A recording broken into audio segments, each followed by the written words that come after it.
Hello and welcome, Stand Up World. I'm Mike Binder, and it's a good day to be a Jew, as long as you're in a bulletproof dome somewhere hidden on a mountaintop and no one's around. Oh, sorry. I have no idea what that means. I'm just rambling as usual. I'm just saying anything I can say to start the show with as little semblance of common sense as possible. Welcome to another episode of Stand Up World, where we delve into the world of stand-up comedy.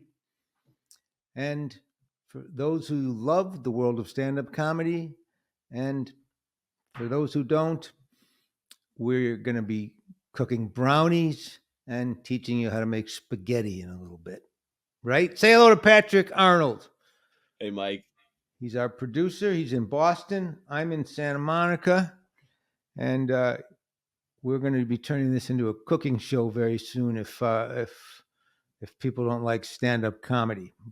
But I think they do. And listen, we have a really, again, I say this a lot, but the DNA of this show is about this new world of stand-up comedy, right, Patrick? That's right. And it's about people that I'm really into, artists, comics that have made their own trail, that are carved their own way to the center of town, so to speak. And Leah Rudick is a great example of that. And we'll get talking to her right away. I'm not going to ramble on any more than I already have, because you can only lose so many viewers, and eventually you're just playing to a wall. But Leah started as a comedian and an actress and was around for years. And then she just kind of built her own Instagram following, doing these great character pieces, little reels. And it took off for her. And she sells out clubs and theaters everywhere. I mean, she's just a sellout, and she has a huge fan base. And she has a new special out, Spiraling, that is out everywhere now. You can get it everywhere, Prime Video, everything, Comedy Dynamics has released it, and they release it everywhere you could possibly watch anything. And it's so good. It's well produced, yes, but it's like, it's her she's really worked this hour out. And it's great, isn't it, Patrick? It's really funny. It's a great hour. Yeah. Let's look at a little piece of it. I'm a nonconformist when it comes to stop signs. I go with my gut. I'm an emotional driver. I'm a terrible driver is what I'm saying. Yeah, I don't ever drink and drive, but what I do is way more dangerous. I cry and drive. Just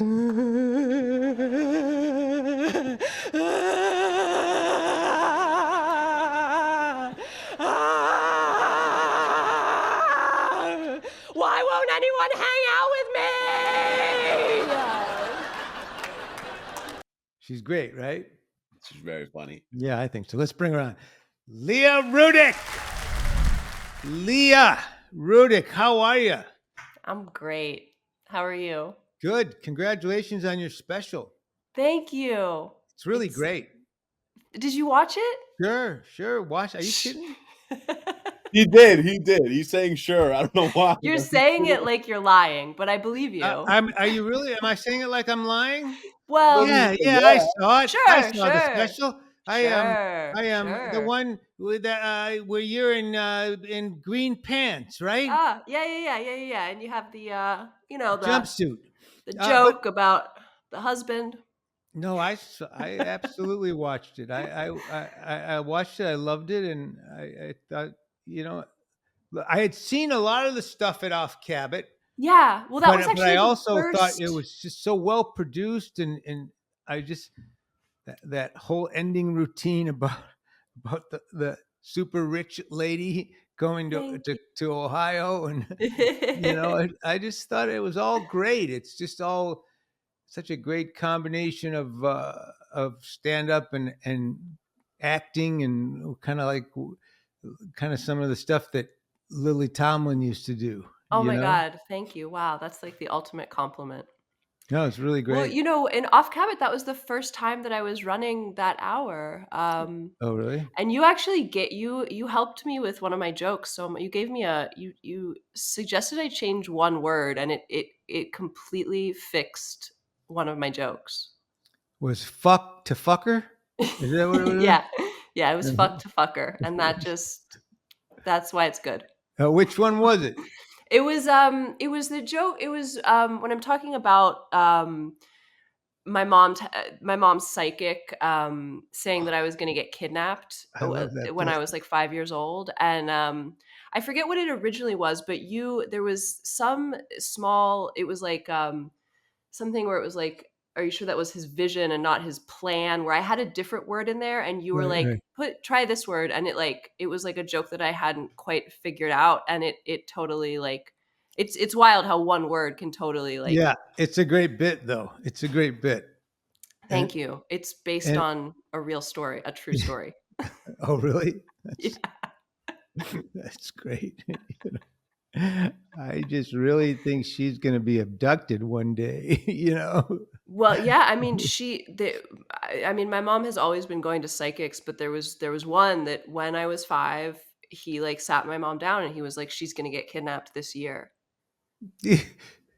And so for a year, she just like watched me like a hawk. And then we were in the post office one day, and she was like, "There's a woman who is looking at me, quote unquote, scary." And she like grabbed me and took me out, and then she was like, "That was it. That was the kidnapper." Yeah, yeah, yeah. No, is that his vision or his plan? Yeah. But I like the joke where your mother says, says, my psychic tells me you're gonna have a baby. You're gonna get pregnant this year, and you go, "Oh, good." Did she also tell you that I'm gonna have an abortion? Yeah. Yeah. That was a great joke. Also just the truth. Yeah.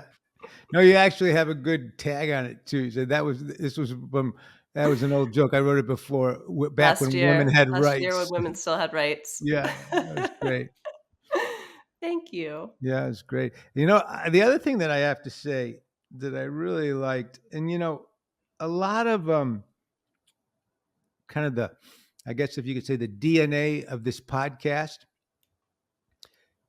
is stand-up world, and that I really love the new world of that where people can kind of create their own path through the forest or new roads to the center of town. And you're really someone that has done that and Mm, really created their own world. And this special really shows that in a very subtle way, because it's so obvious that your audience is your audience. mm, You go into several of your bits and they just start applauding, or that you just setups of your things. They know it's a setup of a typical mm. Leah routine, which is really nice. And it's Yeah. it's pretty cool. It is, I mean, it's really cool for me.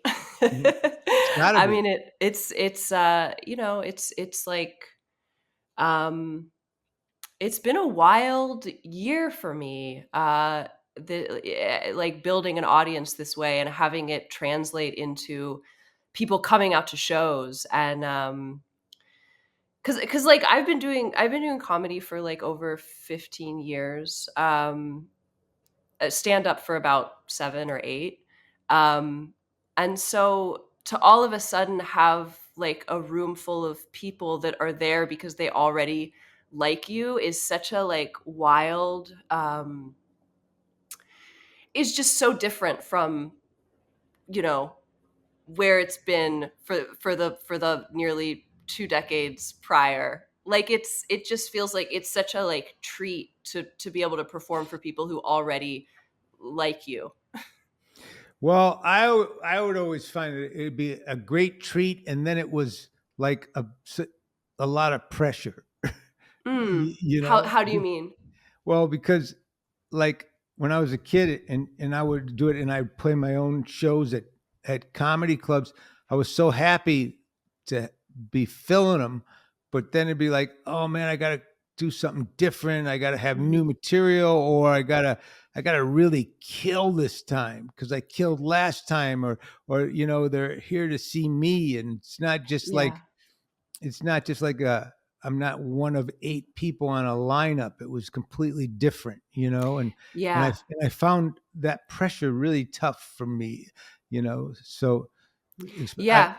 I was younger, but I do think that it's a whole different kind of feeling where it's great, but it's also, oh man, I Yeah. really I gotta deliver, you know? Yeah. I think that that's a really perfect way of describing it.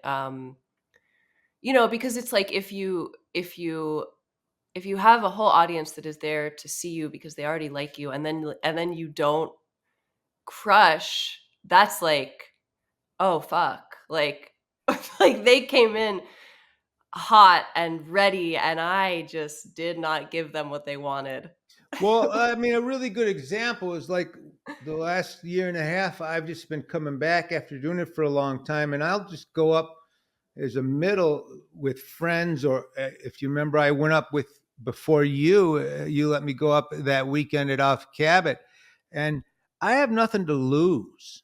Yeah. All I can do is on that level, there's no pressure because I'm either going to do really well and the audience is going to really like me, or if I don't do that great, it's okay, you know. Yeah. But if you know you're headlining and it's your audience and you brought them there, you gotta deliver. Yeah. That is true. That's true.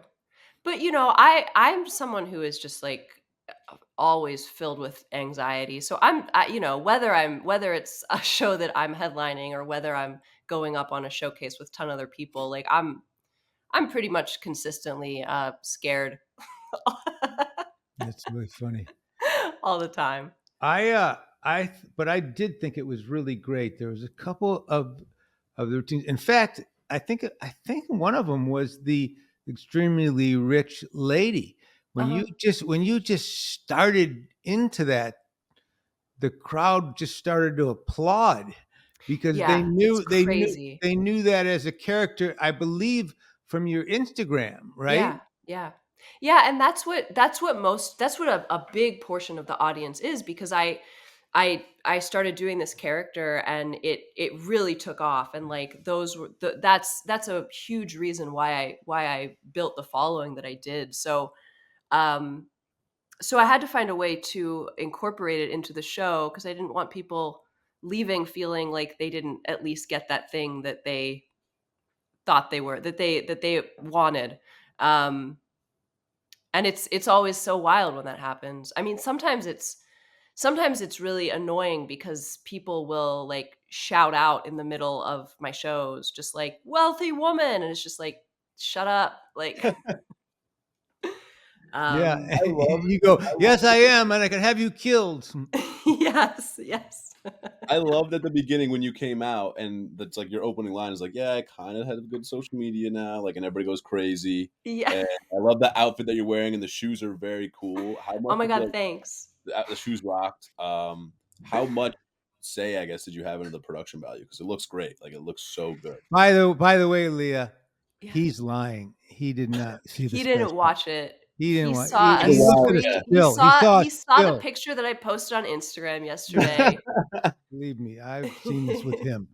I've seen this with him since we've been doing this podcast. It's my MO. Liar.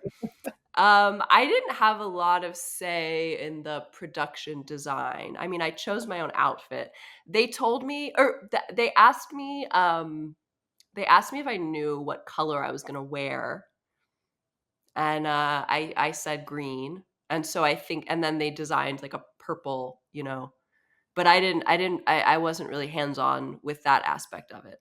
But it worked out. I mean, I think they did a really good job. I thought the production design and the production quality was really high. yeah. Yeah, I was so happy with. I mean, they did such a great job. I was so happy with how it looked and how it came out, and you know, it was one show, so I was like pretty nervous going into it that I wouldn't have anything to cut from. But luckily the show went well.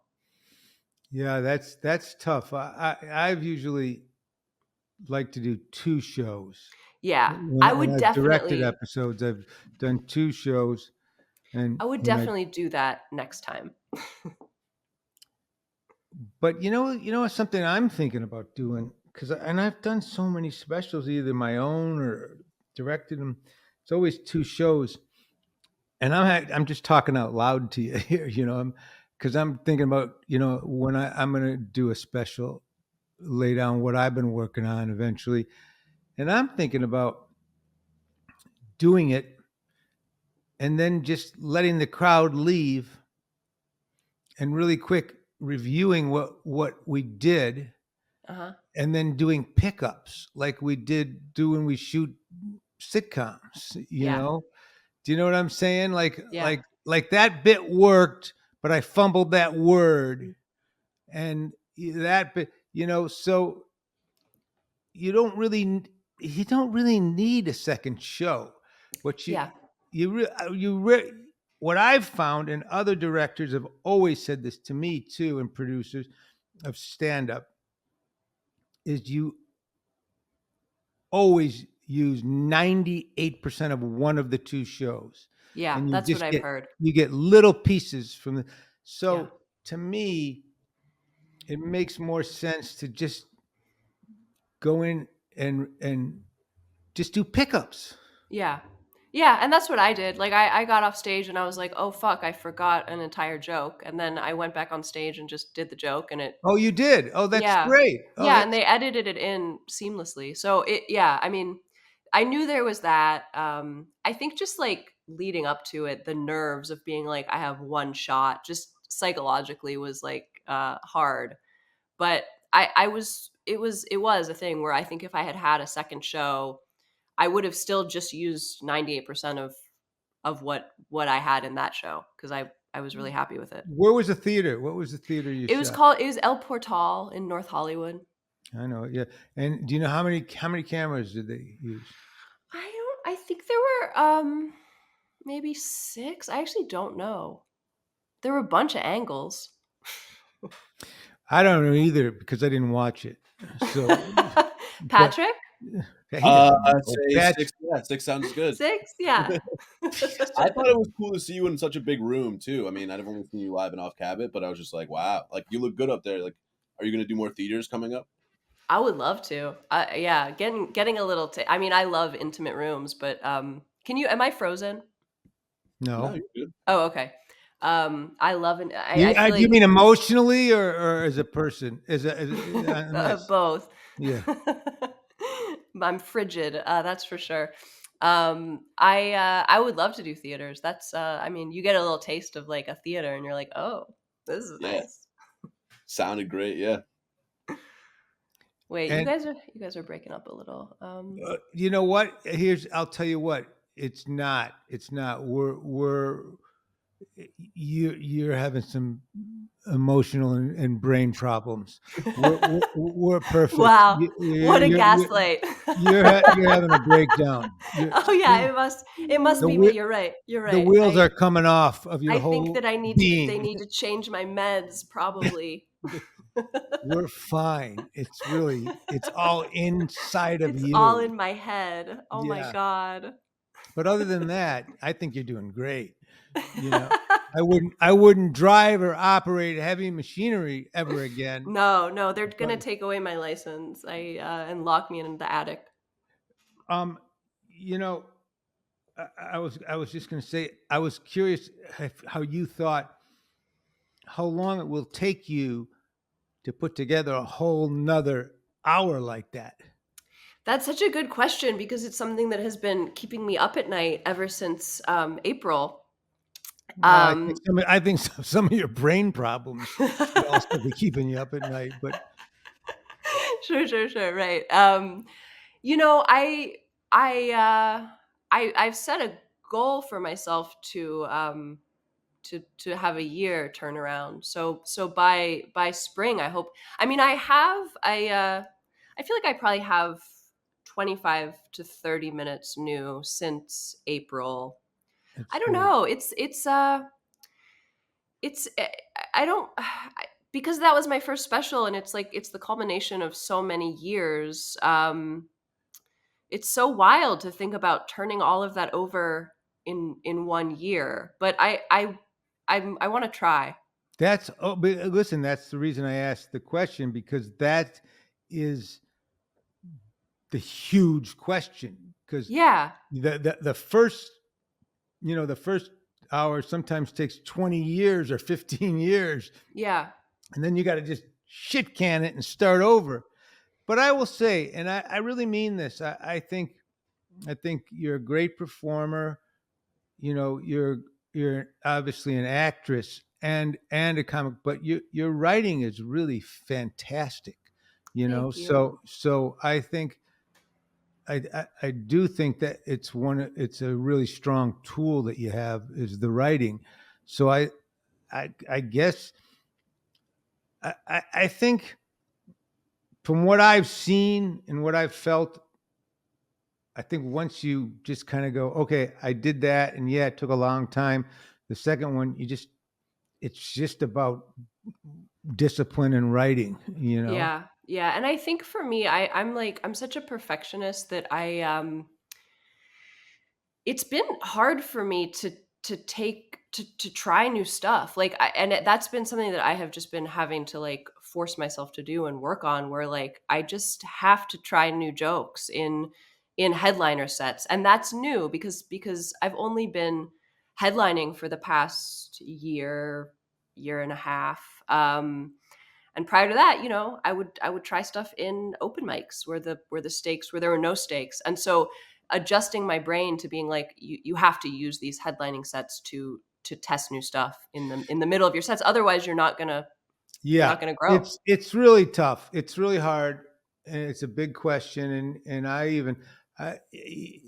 for me, even like if I'm playing the improv or the comedy store, you want to belt it out, even, Yeah. but you have to be willing to, I talk about this a lot, but when I did that comedy store documentary, Neil Brennan said something that really blew my mind. He said the most successful people in stand up are always the people that write the most. And he just did a whole litany of comedians. Hmm. And I always think that's great, but I also think there's an addendum to it, is not only the people that write the most, but the people that try the most new material out. Yeah. Part of Bill Burr's genius, and Bill Burr is a genius. There's no doubt about it. Maybe he's one of the one or two best working, but also one of the best of all times. I really believe that, and uh, but one thing I know about him is he's fearless in trying out material. He's just fearless. He Yeah. just he just doesn't care. Yeah. He just walks out on that stage, and if he's got an idea, he's going to try it. Yeah. And he so I think there's one thing to write a lot, but the other thing is you just got to go for it. You got Yeah. to, and part of that is getting that confidence that if you think something's funny, it's going to be funny, and if it isn't that funny, it's not that big a deal. Yeah, that's exactly it. That's exactly it. Is that like you like the like taking it in that you are funny and you will be funny, and if something doesn't work, it's fine. It's like it that's just part of it. Because I get so obsessive about the writing, and You know, I travel, I tour a lot with my brother. He's a stand-up who lives I in know you do. Cincinnati. Yeah. Yeah, and he's really good about just like he'll just get the seed of an idea and he'll just get on stage and like riff. And to me that's something that is like is so scary to me because I like to have it just like beat by beat, knowing exactly what the words are. And he has been kind of like encouraging me to just like not be so precious in it when you're trying to like work something out. So I don't know. I've been trying to do a little bit more of that, but it's hard. I'll tell you, you know, that's, I think, the biggest difference between when I used to do it and when I do it now, Hmm. because I took so many years off, and I just really don't care. Yeah, I mean, I do care. I believe me, I care, and I put a lot of work into it. But I just, and I don't know if it's just because I'm old and I'm going to be dead soon anyway, or or you know, I don't know. I just I feel like my job is to not be so precious and not be and be have flaws up there and just be able to go, yeah, that didn't work, okay, you know, and Yeah. just enjoy the even the downside. And Yeah, I mean that's such freedom. I that's amazing. I hope I yeah, can get there. It's I, funny though. One of the things we talk about a lot on the podcast is like, especially once you get to your level where you're headlining and have fans, you just have to trust your instincts. You know what I mean? Like you got here for a Yeah. reason. You're funny, like you just said. Like you just have Yeah. to trust that and go out there. And then, yeah, Mike, I think you put it perfectly. It's like if it's not that funny, then it's not that big of a deal. It's It's okay. not that big of a deal. Yeah. Right. Yeah, and I think it's just like there's so much I don't know what you I think about this. What do you think about this? But one of the things that I've been working on, and I have to tell you, it's really funny. I I I really have been challenging myself to not have any plans about the beginning of the show. To wow. I like to watch what's going on for the 10 minutes before me and then going out and just using it, Mm, you know? yeah. And just, you know, I know what I'm going to go into. So I know what the beginning of my set will be, but I've been really trying to just going out and owning the beginning and mm, kind of creating the first pact and laugh with the audience, and that's been really a good exercise for me. You know, Yeah, I mean I love that because when you're able to do that and when you're able to just like actually be present in the room and feel what is actually happening, there's nothing better than that. There's nothing funnier than that because the audience can feel that you're just there in the moment speaking to like what is happening. yeah, and you know what it is? It's what I've found is it's kind of like another version of crowd work, because the reason Yeah. audience likes crowd work is because it's so vacuum formed for that moment and for them. It's, Mhm. you know, but this is, you know, I'll just to give you an idea. Uh, he won't mind me saying this. He's got a good. I think I told you this, Patrick. Saturday night, I followed Tom Arnold at, at at the club, and he was really sick. He was just coughing and wheezing, and really he sat down, and he was low energy, and I mean, he's a trooper, and he mentioned it a bunch of times. You know, I got divorced 4 times, so I obviously need to be here tonight. You know, and he just played with it. But then I just came on stage, and I was just like, "You guys are going to be bragging about this one day. You saw him the night before he died, okay? You, you're going to you know, whenever his name is brought up, you're going to say." We were there at the last show he did. Did he laugh? Oh yeah, I'm sure he did. He's got a great sense. But I'm just saying that kind of thing, you know, if I'm just like an exercise I've been working on, just trying to use the what happened in the room, you know, Yeah. and Yeah. I think that is something that I learned from Bill Burr, working with Bill Burr, you know. Not that he does that, but I just feel like he's not afraid to come out and just be doing new bits, you know, Yeah. and just he doesn't really if you ever watch him at the clubs or when he's working in his new hour, he doesn't really start a show any particular way, you know. Mm. It's always different, and it's just always kind of digging around and searching through a drawer for something to start with. Yeah. That's a real skill. I also, just to like speaking to what you're saying about like being in the room beforehand. To me it's so important to like watch what happens before you go on stage. There's some people who will just like sit in the green room and then just go out. Like I don't think I could ever do that. You mean, well, sit in the green room and kind of working on their act, And just or like not listen to what's happened before. I have done that, but I think it doesn't work as good. But Yeah. sometimes I'm just trying to really focus on what I want to do. Sure. Yeah. But but Yeah.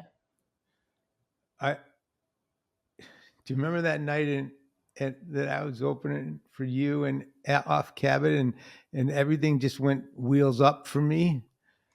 Yeah. We were talking about that. Who are we talking with on the podcast with? We bring it up a lot. It's an infamous moment. Yeah. I think we're talking to Nate, right? Yeah. Actually, it was probably Nate. Yep.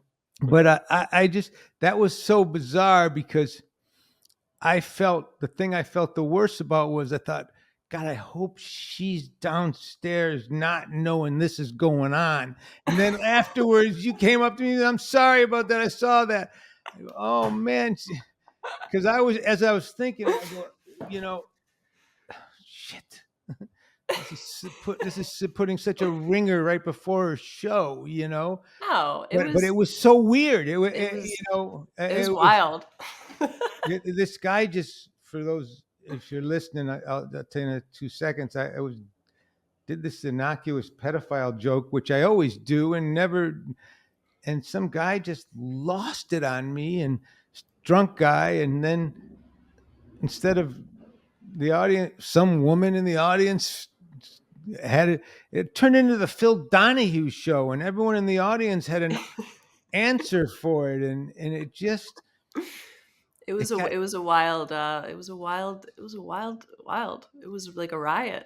It was like the room was divided. I don't know. It was crazy. it was But it was, really, I mean, it was, it's weird times, and it was totally fine. It was totally fine. I mean, Dan got on stage and like, yeah, he handled it really well. yeah. He But handled it really well, but I just felt, I remember thinking, I hope she's down there like in the comfort of the green room, getting ready to go on, and has no idea that I've just shit the bed.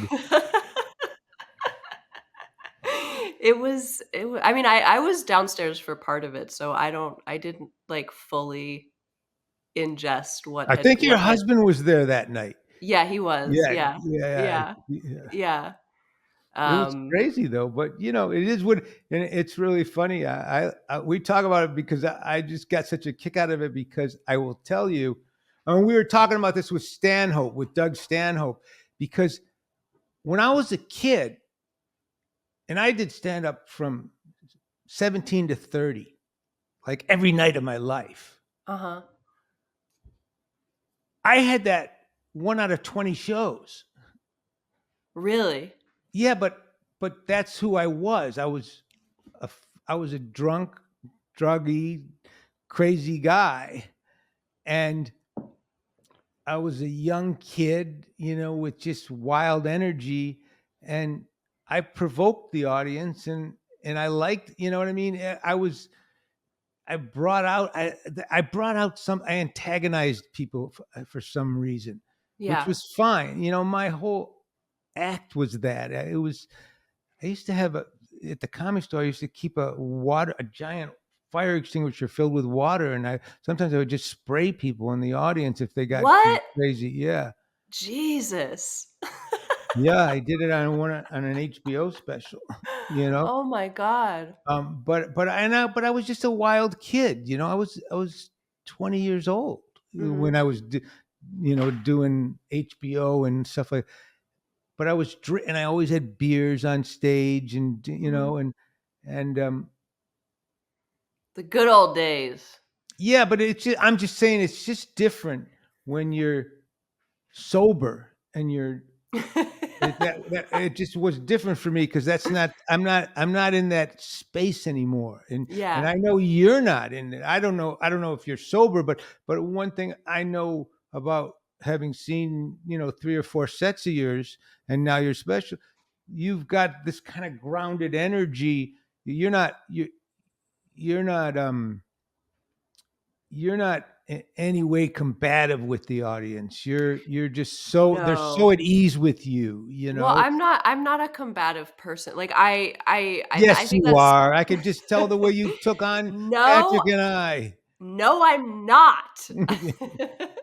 No, I like it's it like conflict it like is like a fight or flight response. Like I'm such a people pleaser. It like so for you to like that's so interesting to me. I like people who are able to who like enjoy antagonizing or riling up is like it's so antithetical to just like who I am intrinsically that it's just interesting because Oh, I don't couldn't get do me that if I wrong. I tried. don't at all anymore. Yeah. I hate it, that was the only time it's happened the whole time I've been back. And Yeah. Doug Stanhope was just telling me about all these crazy audiences he has because he's a drinker and he likes that. He likes the rumble and tumble. Yeah. But no, I like the energy you have on stage. I like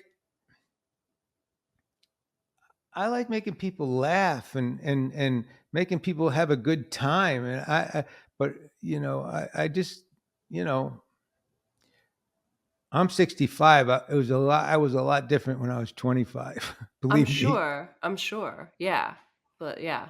Hopefully you Good, are. I hope so. believe me, believe me, man. And I never understood it. I really, that's how stupid I was or young I was. What are they always getting so pissed off at me about? you know, I can look at it now and realize, well, because you were an asshole. Oh, that's funny. But I was like my best friend and my roommate was Dave Coulier. Do you know Dave? Yeah, really? Yeah, he was my best friend and my roommate for years. But he was just the opposite as me.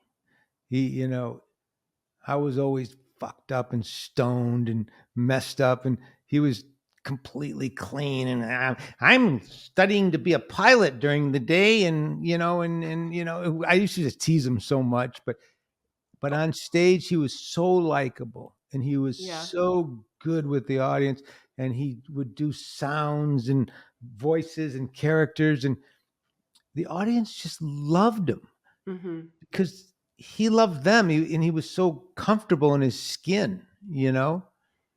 and Yeah. and we were like completely different. And don't get me wrong, I would do really good just because I was so wild, Yeah. but it was a roll of the dice with me. Yeah. It was a Yeah. roll of the dice because you just never knew how you were going to connect, how I was going to land, how the audience was going to land with me. Whereas Dave, he could go out there and nail them every time. And Yeah. it's similar to what you're doing. It was just he was so real. Well, that's nice of you to say. I love that comparison. I'll take it. How long did you stop doing stand up for? 28 years. 28 years. Wow. 28 I was in prison. You know that, right? You were in prison? I was in prison. Yeah. I Oh yeah. I beat up I'm so gullible. I beat up a heckler. No. No, I did. I was still in the business, but Yeah. Yeah, you I, were directing and making TV and stuff. yeah, yeah, yeah. Yeah. I just, but and I didn't know I missed it, but I missed it a lot. I love that you came back to it. Yeah, me too. Me too. I really enjoy it, and I really enjoy, like I say, all the people that can kind of make their own lanes. Mhm. Those are the people that really impress me the most. Like Well, you. it's cool. I mean, it's like it's doable, I think, in a way that it wasn't historically. Like, it's still crazy to me that this has happened after like me being in this business for so long and just being like so under the radar at like to the point where like, I like it's a little bit delusional to stay at like 17 years and only like a year and a half ago, 2 years ago did things start to change. And like I'm glad that I was a little bit delusional and I stayed in it, but that's a long time to like. That is a long time. When I was doing the Comedy Store documentary, What's I that? got Sorry, what'd you say? I did this Comedy Store documentary. It was like a Oh no, you're 5-part breaking up, series. or am I losing my mind? Yeah, we're fine again. This is really you kind of just is your childhood kind of jumping in and out, and a guy chasing you with a monkey suit through your yard. Are you seeing that? Is that what's Yeah, going yeah, on? yeah. Static and Okay, you're back. You're no, back. I It's was saying when the I did this Comedy Store documentary about hmm because I started the Comedy Store and I went back and it was kind of Peter Shore and Mike Tolan, the producer, called me and asked me to do this thing. And I was interviewing so many modern comedians, and they would tell me that they were there for 8, 9, 10 years before they were made a regular, hmm you know? And I got there at a time I was lucky. She was only a couple of years into it, and I was there my first Monday night. I went up on stage. She went, "Yeah, okay, you're great. You're a regular. Why don't you be a doorman?" And Wow. I wouldn't have stuck around for all those years. Yeah. I would. Well, that's the like sane that's the sane thing to do. Why would you? Like it's crazy when yeah. I mean, I just, I wouldn't have had it, and if I didn't make it and get things going in television shows and stuff, but I also know that sometimes you get more out of it when you wait longer like that because you've developed more skills and more tools and more discipline and a better sense of the world. yeah.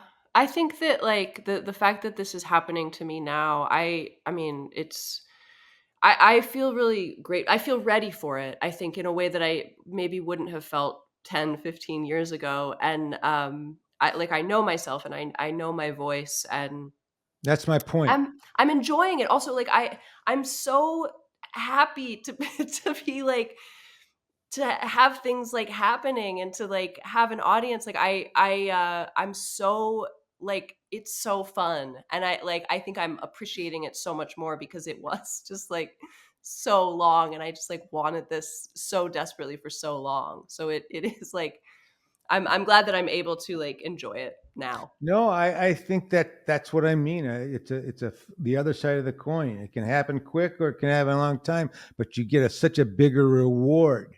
Yeah. And Yeah. like someone who I think really kind of relate, I think to you too is Leanne Morgan. You know, Yeah. Yeah. Totally. Yeah. Yeah, and it's like it's like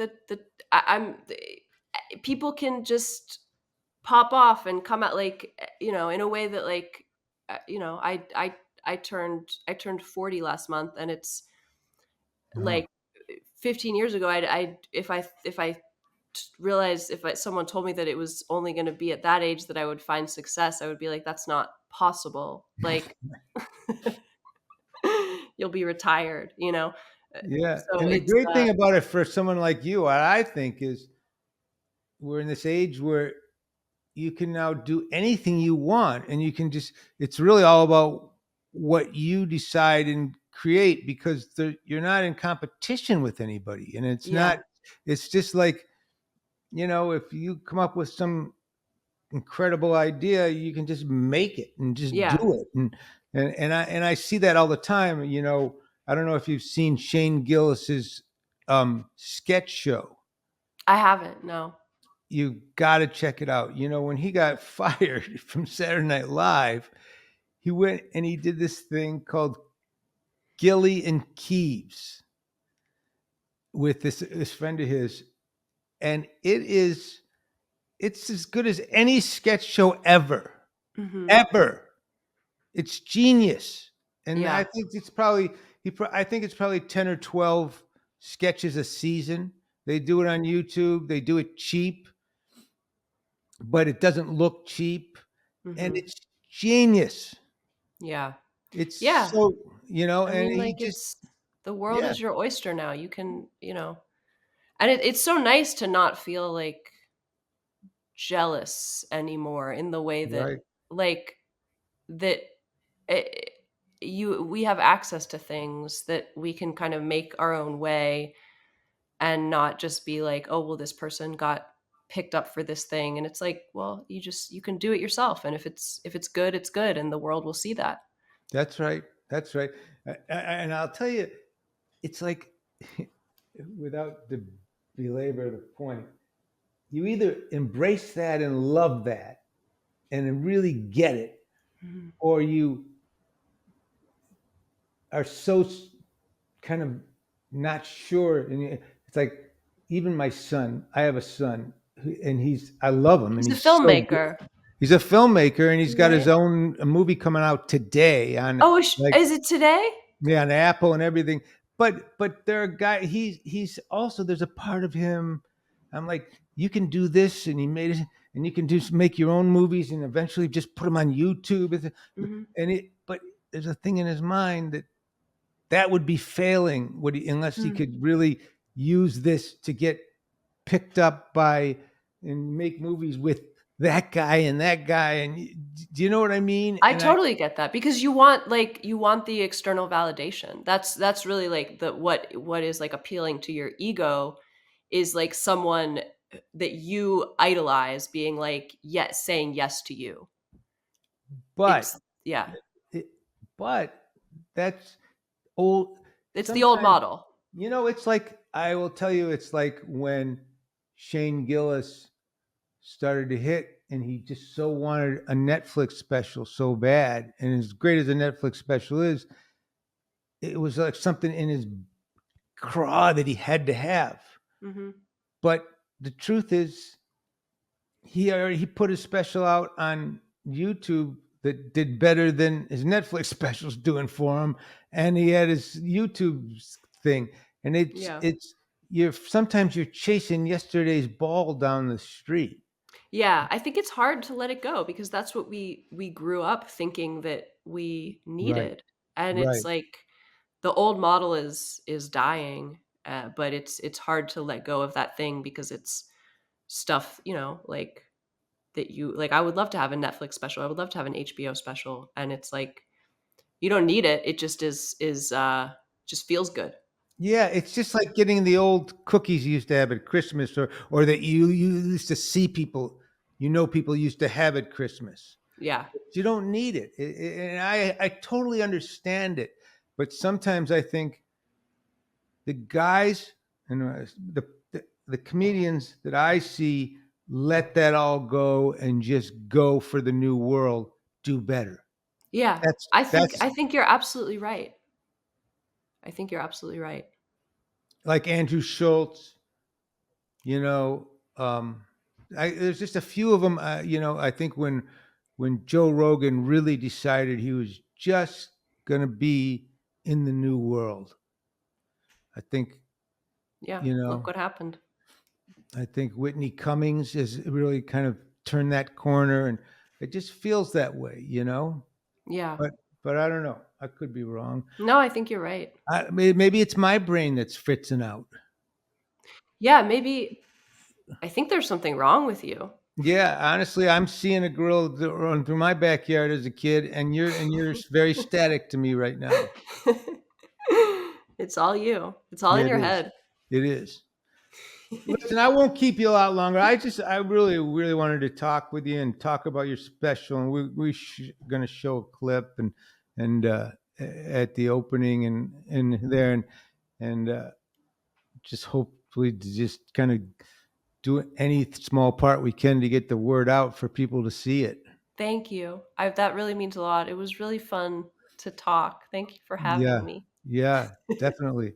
And let's hope. I hope we run into each other again. Say hello to what's your husband's first name again? David. David. Yeah, he's a Yeah, good guy. Tell him I I said will. hello, will I you? will. Yeah. He says hi Okay. to you. He says hi to Okay. you both. I Not to miss Patrick. David. No, I Not mean, to yeah. there's no Not way he remembered Patrick. he definitely does. He actually has like a photographic Did memory. he It's call him the retarded kid from off Cabot? yeah. That's exactly the words he Yeah, used. because that's what people call him. Sounds like he would say that. Yep. Yeah. Okay. Doesn't that seem like him? Yeah. Yeah. My Yeah. my sweet Canadian husband. Yeah. Right. Well, thanks, Leah. This is great. Thank you so much. This See was you, really Leah. fun. Best of luck to you and everything. Thanks. Okay. That was fun. I really like her a lot. That was a good. She's awesome to talk to. Yeah. Yeah, she's awesome. And I just think there's something so smart about her, She's just like a cut above, I just you can really see it too in her writing of her act. I really meant that about her writing. But I also heard her brother's really funny too. By the way, a couple friends of mine from Detroit saw them at Mark Ridley's Comedy Castle and said that her brother was excellent. That's great. So that's it. Leah Rudick. Go see Spiraling. You can get it. I think Amazon Prime is one of the best places Yep. to get Amazon it. Prime, Apple TV. Looks like the main two right now, but I'm sure it'll be out Yeah. pretty Yeah. soon. Dog and Chain has it. The Dead Ass has it. Broken Donkey has it. You can really pretty much just put any two words together, and it's now Yep. there's a streaming service. Streaming. Dick in the Knee has it. Anyway, check it out. She's the best. And thank you very much. That's another episode of Stand Up World in the Bin. Thank you for your support. This is usually where people go subscribe, do this, do that, do that. But you know what? You know what you need to do. If you don't want to do it, don't do it. But if you can do it, do it. If not, I don't care. I'm just glad you're coming and listening and watching. And I appreciate your support. I love you. Thank you.